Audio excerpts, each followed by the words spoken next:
And so I decided to essentially, for all intents and purposes, get rid of the thing for a month.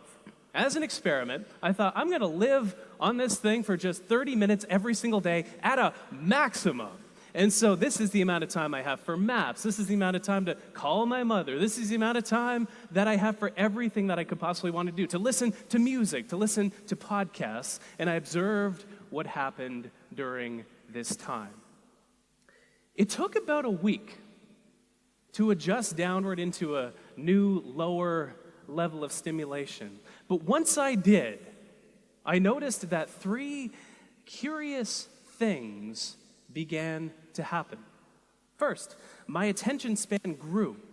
It was like I could focus on things not effortlessly, but with much more ease than I could before this experiment started.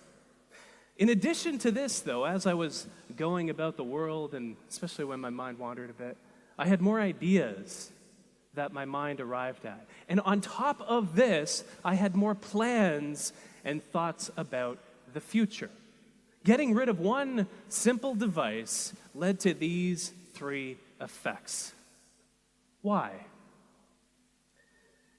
Noticing this a few years back led me on this long journey to get to the bottom of what it takes to focus in a world of distraction. I poured over hundreds of research papers from front to back.